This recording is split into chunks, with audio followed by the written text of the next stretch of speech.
Glory, glory.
God.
Yeah, no, I saw you at the gate, and then and then did you guys get rescued? Okay, good. You got me.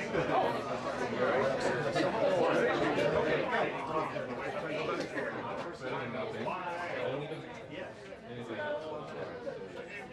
I want to feel like you were abandoned by me.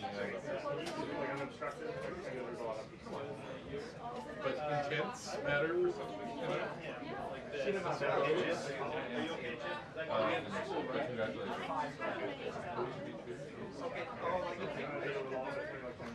Nothing going on there.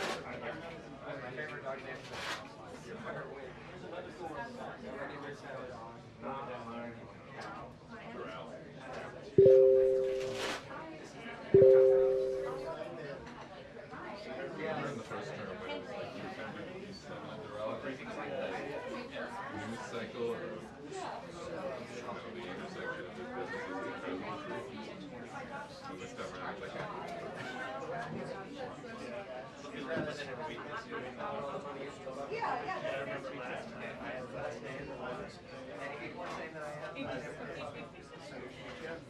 Come on. Sorry. I had a birthday. But she sent me another reminder from everyone else. Why? Maybe she said, oh. Well, there's like 3 of them. hello. Where to? She's just saying the same thing. We can share now for the one team schedule. I don't know that I have much of that. So why don't we circle back? I don't know. Sounds like you might be doing that Friday, which I think is missing.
This is John Smith.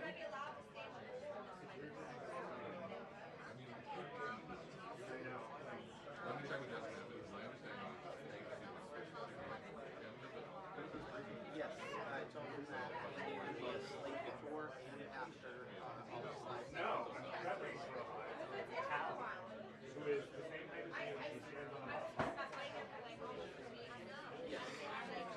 Yeah, he should be like that, and again, I'll just double check with him when he comes in to make sure that he's aware of that. Exactly. Yeah.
up too high to block the cameras. Thank you all. I know we know absolutely.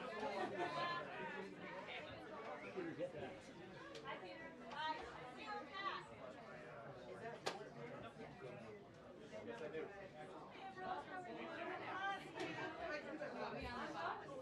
Go through that way. But she's not going to get it. Very well.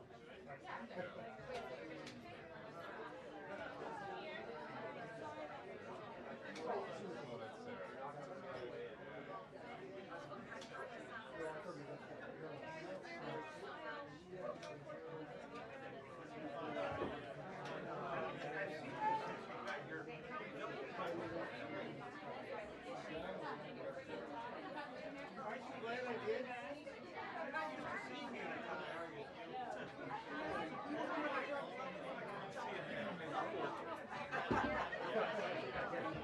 I thought about it.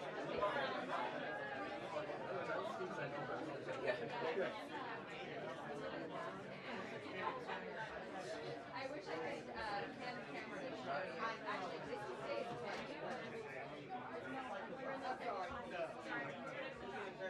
Yeah. Yeah. All right.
Of course.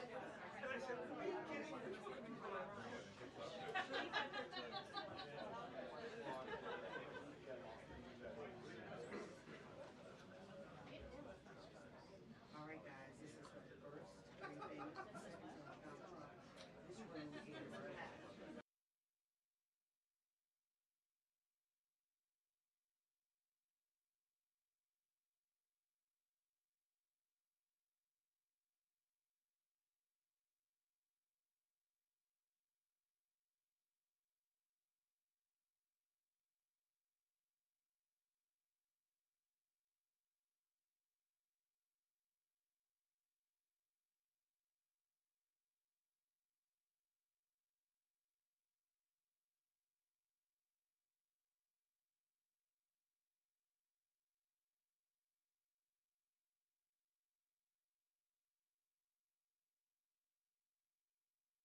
I'm not it.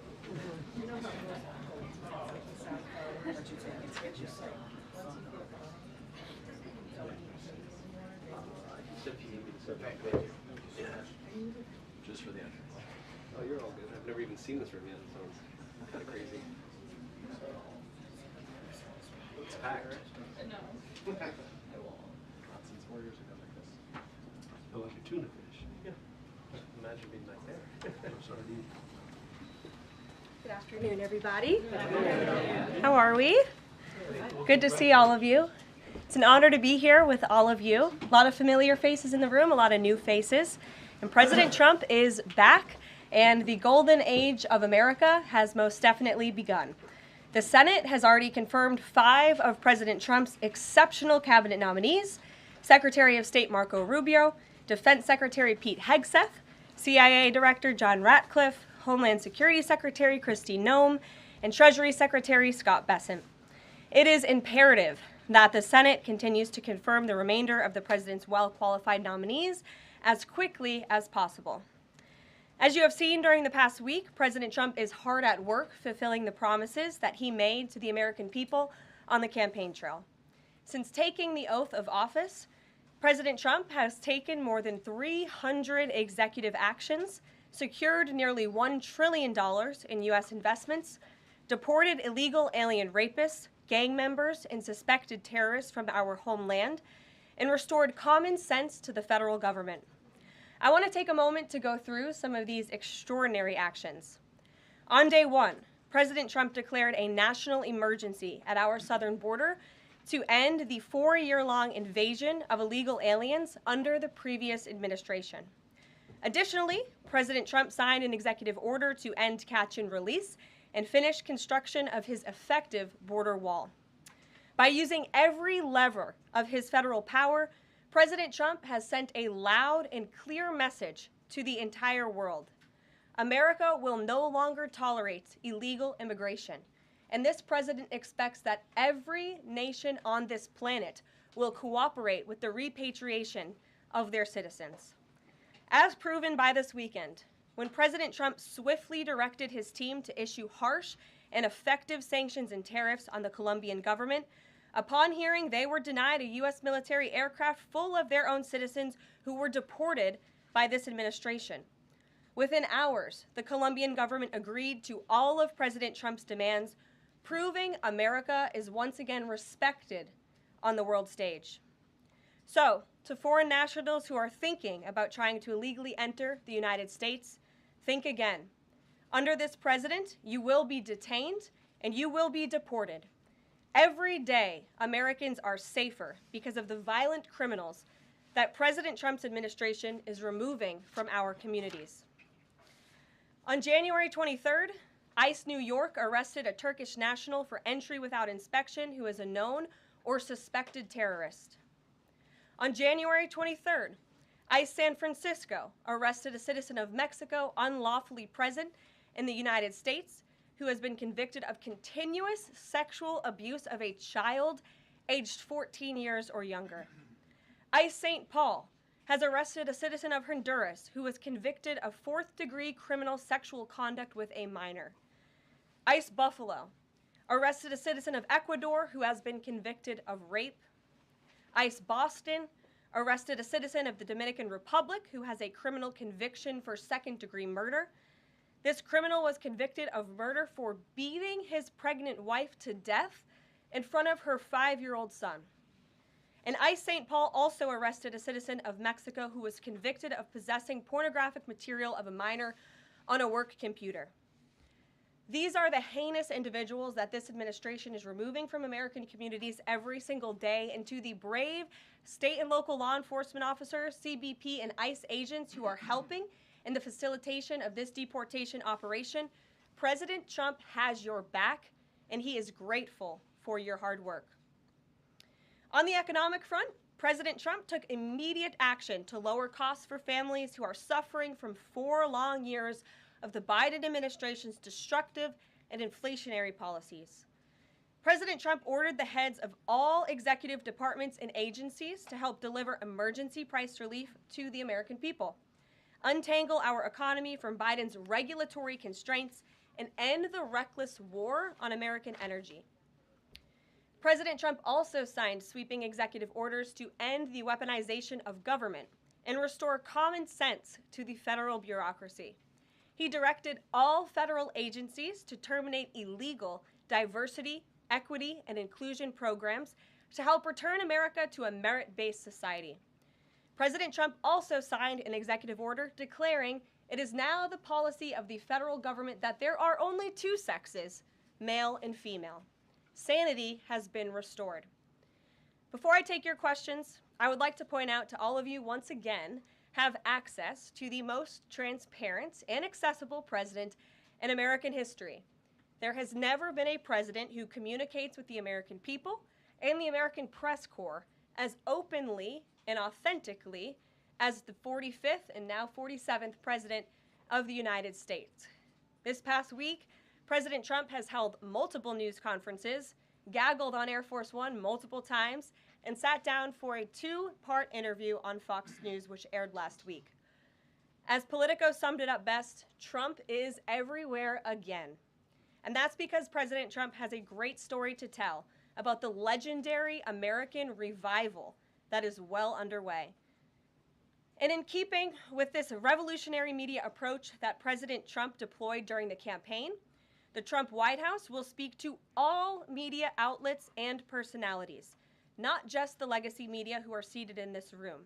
Because according to recent polling from Gallup, Americans' trust in mass media has fallen to a record low.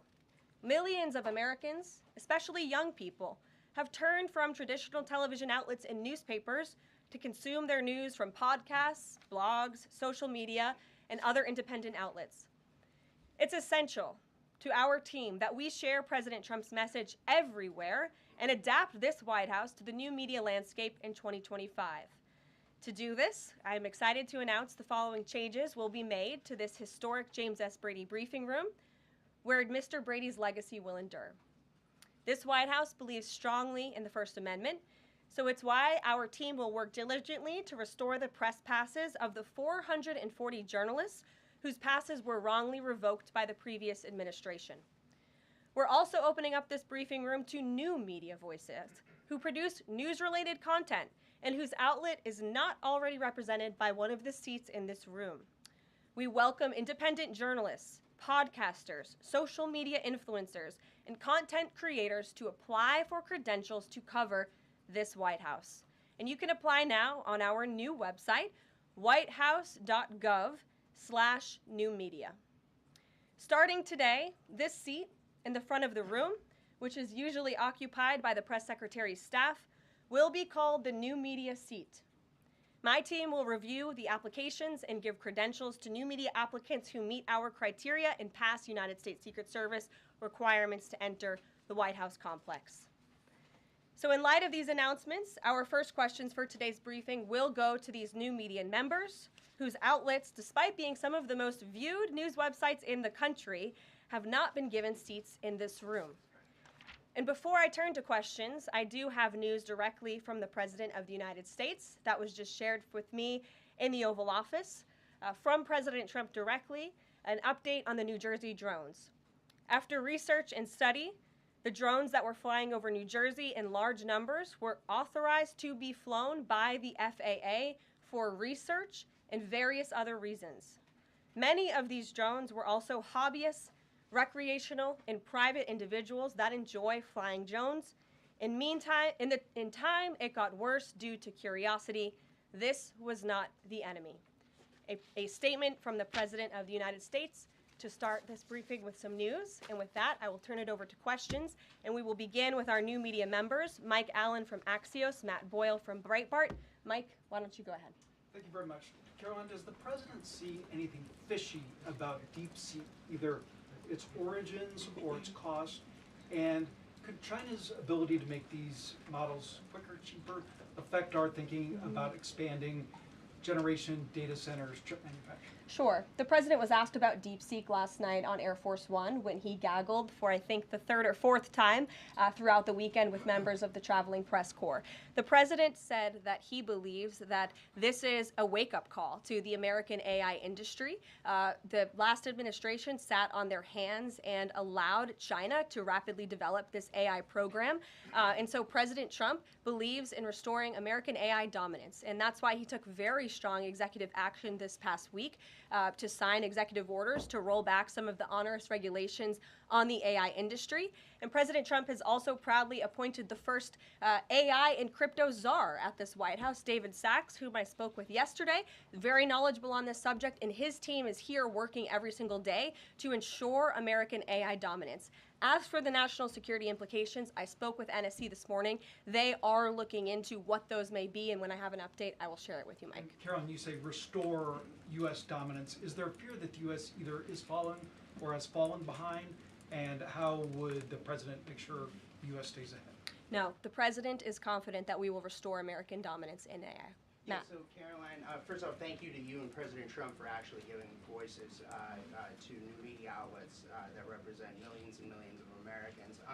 The thing I would add, I've got a two-part question for you. The first is just can you expand upon what steps the White House is going to take to bring more voices, not less, which is what our founder, Andrew Breitbart, believed in, into this room where they rightfully belong? Yeah. Absolutely. And as I said in my opening statement, Matt, it is a priority of this White House to honor the First Amendment.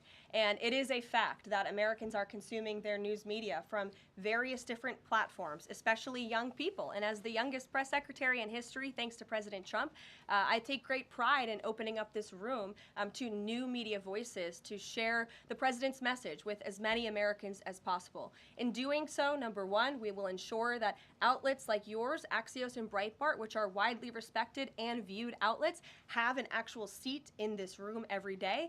We also, again, encourage anybody in this country, whether you are a TikTok content creator, a blogger, a podcaster, if you are producing legitimate news content, no matter the medium, you will be allowed to apply for press credentials to this White House. And as I said earlier, our new media website is whitehouse.gov/new media. And so we encourage people to apply. Again, as long as you are creating news-related content of the day and you're a legitimate independent journalist, you're welcome to cover this White House. And secondly, Karoline, you said you laid out several of the actions that President Trump has taken. Obviously, it's stark contrast to the previous administration of breakneck speed from President Trump. Can we expect that pace to continue as the first 100 days moves along here and beyond that? Absolutely. There's no doubt President Trump has always been the hardest working man in politics. I think that's been proven over the past week. This president has again signed more than 300 executive orders. He's taken historic action. I gaggled aboard Air Force One to mark the first 100 days of this administration, 4 p.m. last Friday, or first 100 hours rather. And this president did more in the first 100 hours than the previous president did in the first 100 days. So President Trump, I think you can all expect for him to continue to work at this breakneck speed, so I hope you're all ready to work very hard. I know that we are. Zeke Miller. Thanks, Karoline. A question that we've asked your predecessors of both parties in this job. When you're up here in this briefing room speaking to the American public, do you view yourself and your role as advocating on behalf of the president or providing the unvarnished truth that is, not to lie, not to obfuscate to the American people? I commit to telling the truth from this podium every single day. I commit to speaking on behalf of the President of the United States. That is my job. And I will say it's very easy to speak truth from this podium when you have a president who is implementing policies that are wildly popular with the American people, and that's exactly what this administration is doing. It's correcting the lies and the wrongs of the past 4 years, many of the lies that have been told to your faces in this very briefing room. I will not do that. But since you brought up truth, Zeke, I would like to point out, while I vow to provide the truth from this podium, we ask that all of you in this room hold yourselves to that same standard. We know for a fact there have been lies that have been pushed by many legacy media outlets in this country about this president, about his family, and we will not accept that. We will call you out when we feel that your reporting is wrong or there is misinformation about this White House. So yes, I will hold myself to the truth, and I expect everyone in this room to do the same. And Karoline, just on a substantive question, yesterday the White House Office of Management and Budget directed across the board freeze, with some exceptions for individual assistance, we understand, to federal grants. It's caused a lot of confusion around the country among Head Start providers, among providers services to homeless veterans, Medicaid providers, states saying they're having trouble accessing the portal. Could you help us clear up some of the confusion, give some certainty to folks, and also, is that uncertainty, how does that uncertainty service the president's voters? Well, I think there's only uncertainty in this room amongst the media. There's no uncertainty in this building. So let me provide the certainty and the clarity that all of you need. This is not a blanket pause on federal assistance and grant programs from the Trump administration. Individual assistance, that includes, I'm not naming everything that's included, but just to give you a few examples, Social Security benefits, Medicare benefits, food stamps, welfare benefits, assistance that is going directly to individuals will not be impacted by this pause. And I want to make that very clear to any Americans who are watching at home who may be a little bit confused about some of the media reporting. This administration, if you are receiving individual assistance from the federal government, you will still continue to receive that. However, it is the responsibility of this president and this administration to be good stewards of taxpayer dollars. That is something that President Trump campaigned on. That's why he has launched DOGE, the Department of Government Efficiency, who is working alongside OMB. And that's why OMB sent out this memo last night, because the president signed an executive order directing OMB to do just this. And the reason for this is to ensure that every penny that is going out the door is not conflicting with the executive orders and actions that this president has taken. So what does this pause mean? It means no more funding for illegal DEI programs. It means no more funding for the Green New scam that has cost American taxpayers tens of billions of dollars. It means no more funding for transgenderism and wokeness across our federal bureaucracy and agencies. No more funding for Green New Deal social engineering policies. Again, people who are receiving individual assistance, you will continue to receive that. And President Trump is looking out for you by issuing this pause because he is being good steward of your taxpayer dollars. Thanks, Karoline. Sure. How long is this pause going to last, and how is the Trump administration recommending that organizations that rely on federal funding make payroll, pay their rent in the meantime? It is a temporary pause, and the Office of Management and Budget is reviewing the federal funding that has been going out the door. Again, not for individual assistance, but for all of these other programs that I mentioned. I also spoke with the incoming director of OMB this morning, and he told me to tell all of you that the line to his office is open for other federal government agencies across the board, and if they feel that programs are necessary and in line with the president's agenda, then the Office of Management and Budget will review those policies. I think this is a very responsible measure. Again, the past 4 years, we've seen the Biden administration spend money like drunken sailors. It's a big reason we've had an inflation crisis in this country, and it's incumbent upon this administration to make sure, again, that every penny is being accounted for honestly. Why impose this pause with so little notice? Why not give organizations more time to plan for the fact that they are about to lose, in some cases, really crucial federal funding, at least for a period of time? There was notice. It was the executive order that the president signed. There's also a freeze on hiring, as you know, a regulatory freeze, and there's also a freeze on foreign aid. And this is, again, incredibly important to ensure that this administration is taking into consideration how hard the American people are working. And their tax dollars actually matter to this administration. You know, just during this pause, DOGE and OMB have actually found that there was $37 million that was about to go out the door to the World Health Organization, which is an organization, as you all know, that President Trump, with the swipe of his pen in that executive order, is no longer wants the United States to be a part of. So that wouldn't be in line with the president's agenda.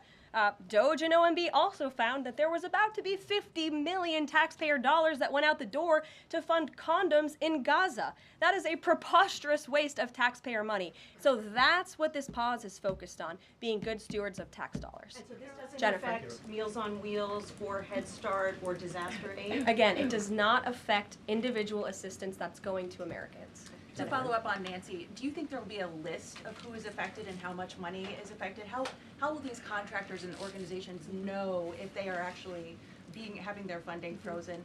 And then secondly, if you're willing, can you just clarify, is the end goal of this to essentially challenge Congress or to prove that the president can withhold federal funding? In other words, is this an attempt to pick a fight to prove that he can do this? No, absolutely not. As it says right here in the memo, which I have, and I'd encourage all of you to read it, it says the American people elected President Trump to be the president of the United States and gave him a mandate to increase the impact of every federal dollar.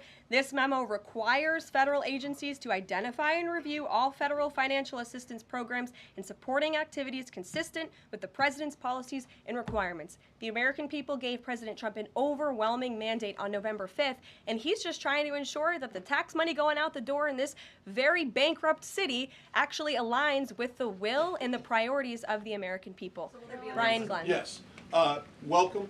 You Thank look you. great. You're doing a great job. Thank you talked you. about transparency, and some of us in this room know how just transparent President Trump has been the last 5 or 6 years. I think you'll do the same. My question is, do you think this latest incident with the president of Colombia is indicative of the global, powerful respect they have for President Trump moving forward, not only to engage in economic diplomacy with these countries, but also world peace? Absolutely. I'll echo the answer that the president gave on Air Force One last night when he was asked a very similar question by one of your colleagues in the media. This signifies peace through strength is back. And this president will not tolerate illegal immigration into America's interior. And he expects every nation on this planet, again, to cooperate with the repatriation of their citizens who illegally entered into our country and broke America's laws. Won't be tolerated. And as you saw, the Colombian government quickly folded and agreed to all of President Trump's demands. Flights are underway once again. Deanna. 2 questions on deportations, if I may. President Trump had said on the campaign trail that he would deport pro-Hamas students who are here on visas. And on his first day in office, he signed an executive order that said, quote, the U.S. must ensure that admitted aliens and aliens otherwise already present in the U.S. do not bear hostile attitudes towards its citizens, culture, government, institutions, or founding principles. So should we take this executive order as Trump saying he would be open to deporting those students who are here on visas but, hold pro-Hamas sympathies? The president is open to deporting individuals who have broken our nation's immigration laws. So if they are here illegally, then certainly he is open to deporting them. And that's what this administration is hard at work at doing. We receive data from DHS and from ICE every single day. From what we hear on the ground, ICE agents are feeling incredibly empowered right now because they actually have a leader in this building who is supporting them in doing their jobs that they were hired to do, which is to detain, arrest, and deport illegal criminals who have invaded our nation's borders over the past 4 years. That's what the president is committed to seeing. Peter. Caroline, if I can ask you very quickly, just following up on the question on immigration first. President Trump, during the course of the campaign in 2024, said the following about illegal immigration. He said, they're going back home where they belong, and we start with the criminals. There are many, many criminals. NBC News has learned that ICE arrested 1,179 undocumented immigrants on Sunday, but nearly half of them, 566 of the migrants, appear to have no prior criminal record besides entering the country illegally. Is the president still focused exclusively, which is a civil crime, it's not criminal? It's a federal crime. So I'm asking though, he said he was going to focus on those violent offenders first. So is violent offenders no longer the predicate for these people to be deported? The president has said countless times on the campaign trail, I've been with him at the rallies, I know you've been there covering them too, Peter, that he is focused on launching the largest mass deportation operation in American history of illegal criminals. And if you are an individual, a foreign national, who illegally enters the United States of America, you are, by definition, a criminal. And so therefore, you are subject to deportation. I apologize for interrupting. So to be clear, it's not violent criminals do not receive precedence in terms of the deportations taking place. The president has also said 2 things can be true at the same time. We want to deport illegal criminals, illegal immigrants from this country, but the president has said that, of course, the illegal criminal drug dealers, the rapists, the murderers, the individuals who have committed heinous acts on the interior of our country and who have terrorized law-abiding American citizens, absolutely, those should be the priority of ICE, but that doesn't mean that the other illegal criminals who entered our nation's borders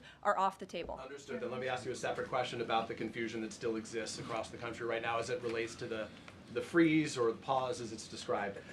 President Trump, of course, ran one of the key policy items was that he was going to lower prices, lower the cost of everything from groceries, as he often said. But in many of the cases, it would seem that some of these moves could raise prices for real Americans on everything from low-income heating, that program, child care programs. Will nothing that the president's doing here in terms of the freeze in these programs raise prices on ordinary Americans? What particular actions are you referring to that I'm would? referring to LHEAP right now. That's the low-income heating program, for example. We can talk about, there's no clarity, so I could refer to a lot of them. We don't know what they are specifically. Can you tell us that LHEAP, the LIHEAP, is not one of those affected? So you're asking a hypothetical based on programs that you can't even identify. No, I just identified. What I can tell you just to is be that clear, since you guys haven't identified, let's do it together just for Americans at home. Medicaid, is that affected? I gave you a list of examples: Social Security, Medicare, welfare benefits, food stamps that will not be impacted by this federal pause. I can get you the full list after this briefing from the Office of Management and Budget. But I do want to address the cost cutting because that's certainly very important and cutting the cost of living in this country. President Trump has taken historic action over the past week to do that. He actually signed a memorandum to deliver emergency price relief for American families, which took a number of actions. I can walk you through those. He also repealed many onerous Biden administration regulations. We know over the past 4 years, American households has been essentially taxed $55,000 in regulations from the previous administration. President Trump, with the swipe of his pen, rescinded those, which will ultimately put more money back in the pockets of the American people. So deregulation is a big deal. And then when it comes to energy, I mean, the president signed an executive order to declare a national energy emergency here at home, which is going to make America energy dominant. We know that energy is one of the #1 drivers of inflation. And so that's why the president wants to increase our energy supply to bring down costs for Americans. The Trump energy boom is incoming, and Americans can expect that. Please share that. Thank you. Caroline, I think some of the confusion may be here with this pause on federal funding. You've made it clear you're not stopping funds that go directly to individuals, but there certainly are lots of organizations that receive funding and then may pass along a benefit. Meals on Wheels, for one. They provide meals for over 2.2 million seniors.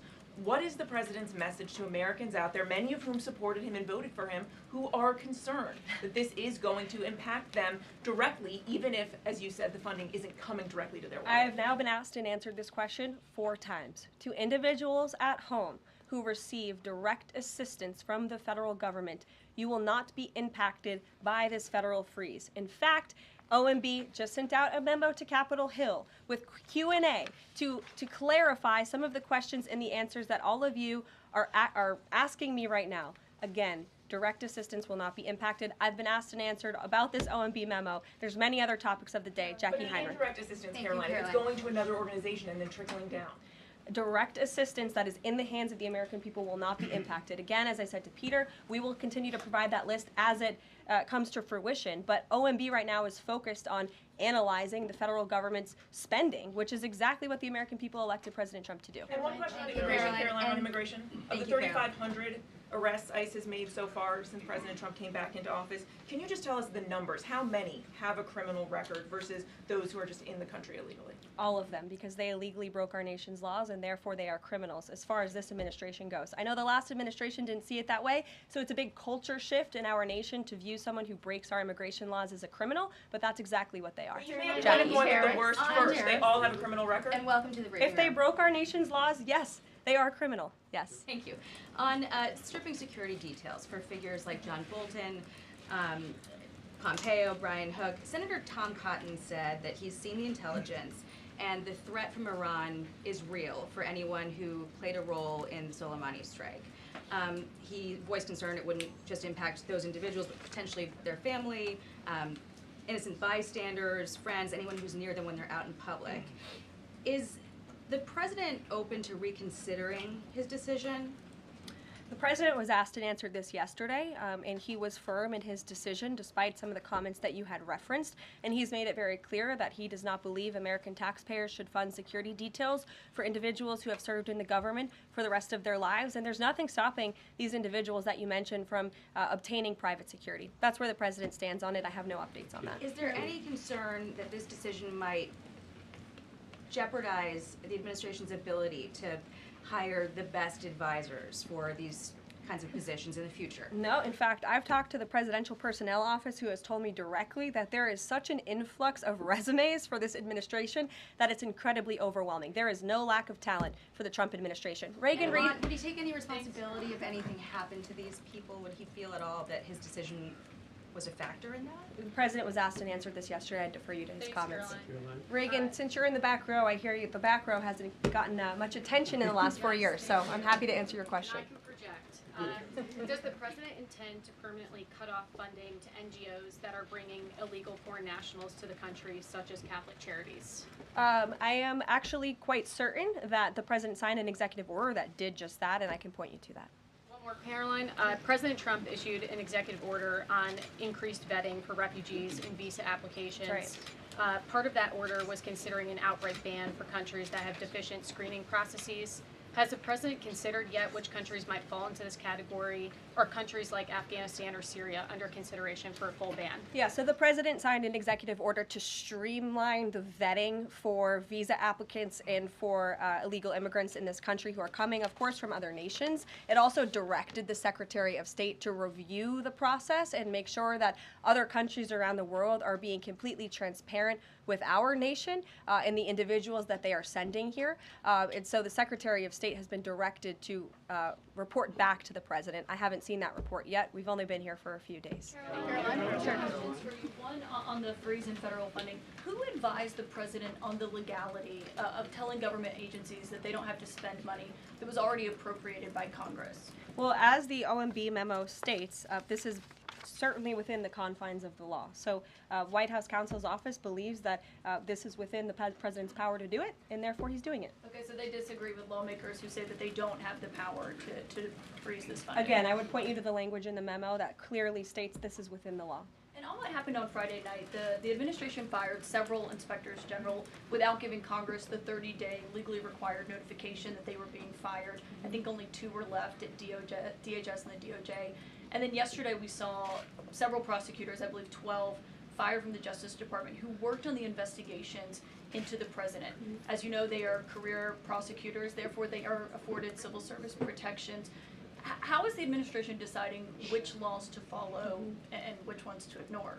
So it is the belief of this White House and the White House counsel's office that the president was within his executive authority to do that. He is the executive of the executive branch, and therefore he has the power to fire anyone within the executive branch that he wishes to. There's also a case that went before the Supreme Court in 2020, Scala Law LLC versus the Customs,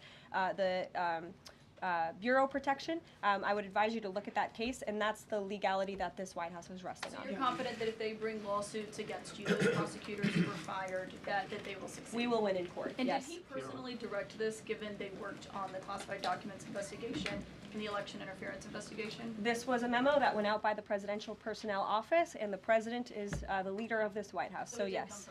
Yes. Karoline. Sure. Thank you. Congrats on your first day behind the podium. Thank you. President Trump ended funding for UNRWA and also designated the Houthis a foreign terrorist organization. That's right. Both were decisions that the previous administration had reversed. So here's my question. Will there be an investigation into who gave the previous administration this terrible advice? Well, that's a very good point. I haven't heard discussions about such an investigation, but it wouldn't be a bad idea considering that the Houthis certainly are terrorists. They have launched attacks on U.S. naval ships across this world, and so I think it was a very wise move by this administration to redesignate them as a terrorist group, because they are, and I think it was a foolish decision by the previous administration to do so. As for an investigation, I'm not sure about that, but it's not a bad idea. Josh. Thank you for the question. I appreciate it. Can you give us an update on the president's plans for his tariff agenda? He spoke a lot about this yesterday, and there's a couple of dates coming up that he's spoken to. Number one, February 1st, he's alluded to both the potential for tariffs for Canada and Mexico, but also China to take effect on those days. What's he thinking about that? Yeah. Should those countries expect that? Again, he was asked and answered this question this past weekend when he took a lot of questions from the press, and he said that the February 1st date for Canada and Mexico still holds. What about the the China 10% tariff that he also had mused about last Tuesday going into effect on the same day. Yeah, the president has said that he is very much still considering that for February 1st. Separately, yesterday he talked also about sectoral tariffs on, for instance, pharmaceuticals as well as semiconductor computer chips. He talked about steel, aluminum, and copper. What's the timeline on those? Is that a similar sort of coming days thing? Yeah, so when the president talked about that in his speech yesterday, that actually wasn't a new announcement. That was within a presidential memorandum that he signed in one of the first days here in the White House on his America First trade agenda.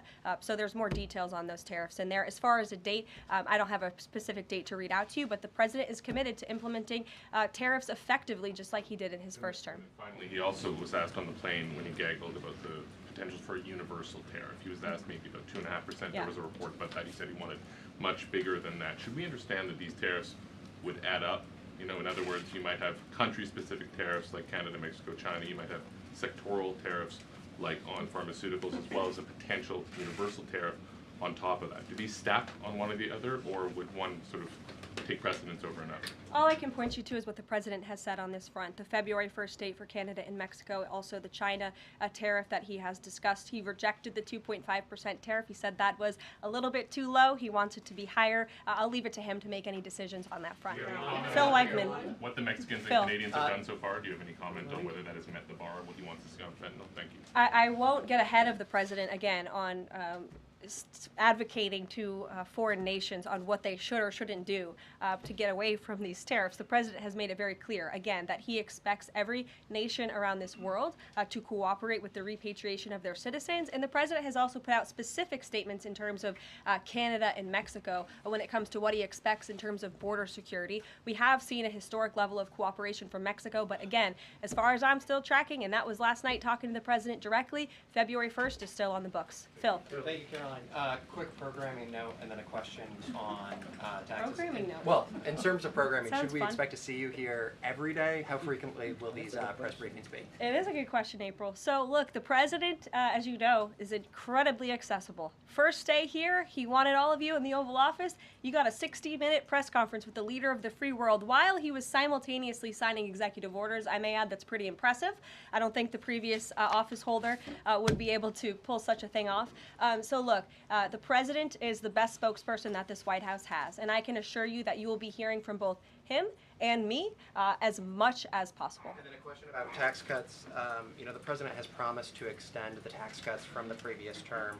I'm curious, you know, does the president support corresponding spending cuts as some Republicans have called for in Congress? And will the new Treasury Secretary be leading those negotiations with the Hill as Mnuchin did during the first administration? The president is committed to both tax cuts and spending cuts, and he has a great team negotiating on his behalf, but there's no better negotiator than Donald Trump, and I'm sure he'll be involved in this reconciliation process as it moves forward. Karoline, Sure. Karoline, in the announcement that you made last night on the Iron Dome, it said the president had directed that the United States will build this Iron Dome. Yeah. When you read into the executive order, it seemed short of that. It asked for a series of studies and reports back from.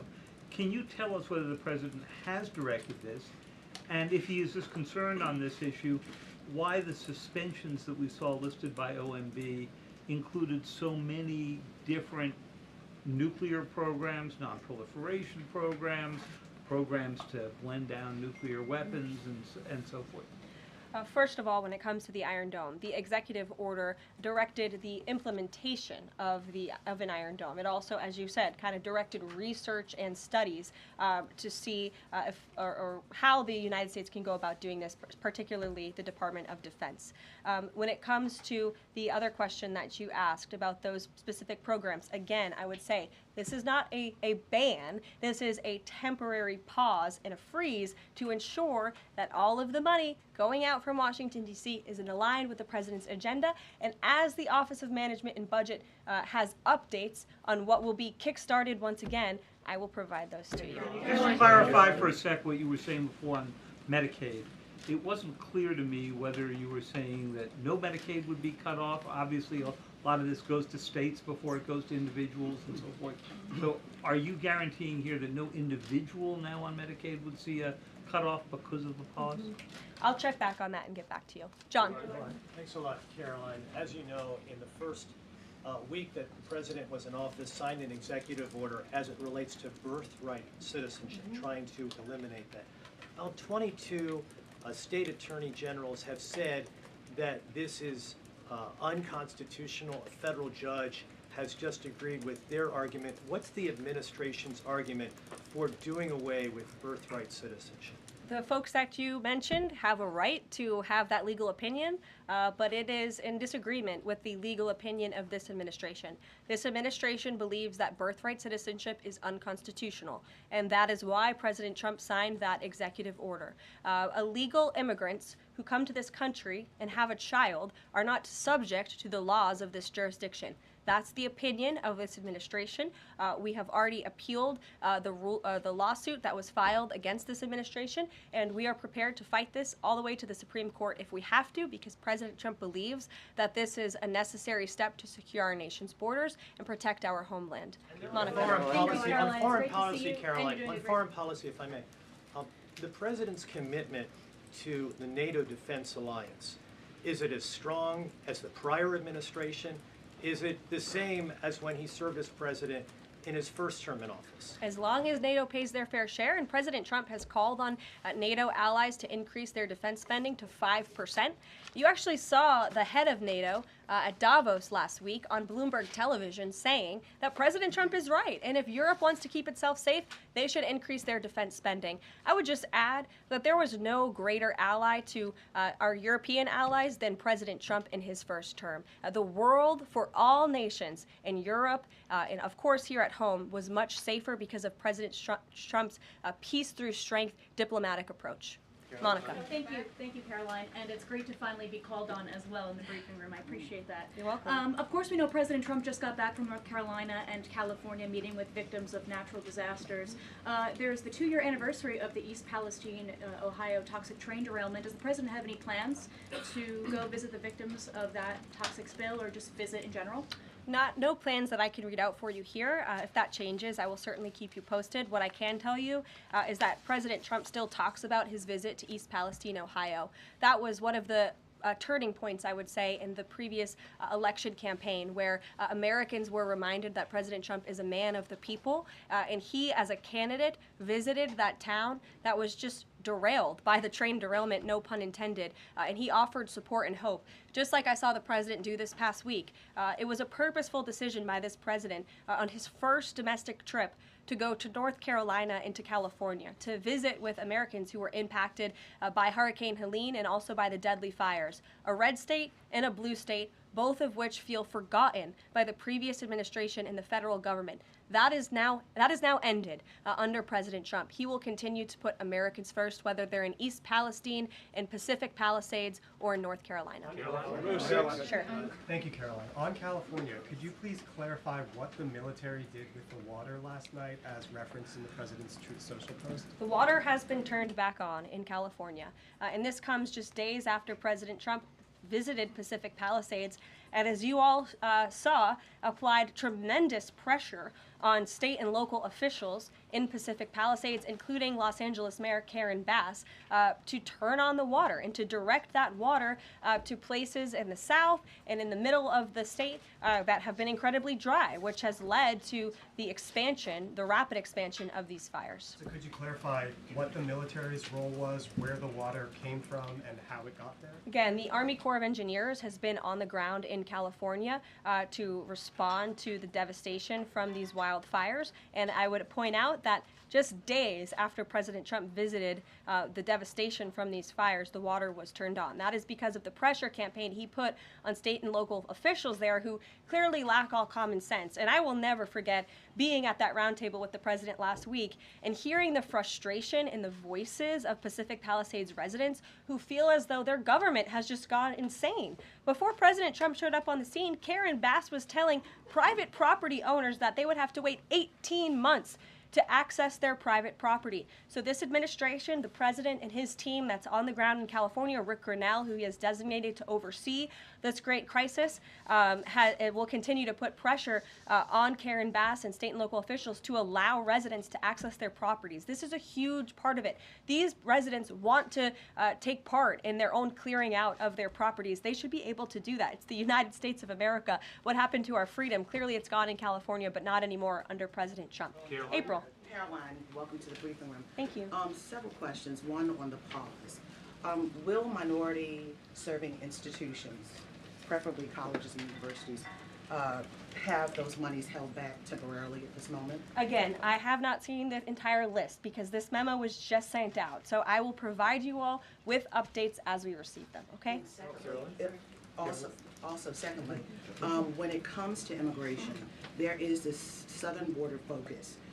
What happens to those who've overstayed their visas? That is part of the broken immigration system. In 2023, there was a report by the Biden administration, the Homeland Security Department, that said overstays of visas were 3 times more than usual.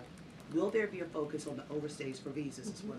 If an individual is overstaying their visa, they are therefore an illegal immigrant residing in this country and they are subject to deportation. And also lastly, as we're dealing with anti-DEI, anti-woke efforts, we understand this administration is thinking about celebrating Black History Month. Have you got any word on that? Anything that you can offer to us? As far as I know, this White House certainly still intends to celebrate, and we will continue to celebrate American history and the contributions that all Americans, regardless of race, religion, or creed, have made to our great country, and America is back. Christian Day Talk. Thanks, Caroline. Just real quick, you mentioned the inflation executive order the president signed, but egg prices have skyrocketed since President Trump took office, so what specifically is he doing to lower those costs for Americans? Really glad you brought this up because there is a lot of reporting out there that is putting the onus on this White House for the increased cost of eggs. I would like to point out to each and every one of you that in 2024, when Joe Biden was in the Oval Office, or upstairs in the residence sleeping, I'm not so sure, egg prices increased 65% in this country. We also have seen the cost of everything, not just eggs. Bacon, groceries, gasoline have increased because of the inflationary policies of the last administration. As far as the egg shortage, what's also contributing to that is that the Biden administration and the Department of Agriculture directed the mass killing of more than 100 million chickens, which has led to a lack of chicken supply in this country, therefore a lack of egg supply, which is leading to the shortage. So I will leave you with this point. This is an example of why it's so incredibly important that the Senate moves swiftly to confirm all of President Trump's nominees, including his nominee for the United States Department of Agriculture, Brooke Rollins, who is already speaking with Kevin Hassett, who's leading the economic team here at the White House, on how we can address the egg shortage in this country. As for costs, I laid out the plethora of ways that President Trump has addressed saving costs for the American people over the past week. He looks forward to continuing to doing that in the days ahead. Thank you guys so much. We'll see you soon. One more border question. Are Medicaid portals down in all 50 states?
righteous sentence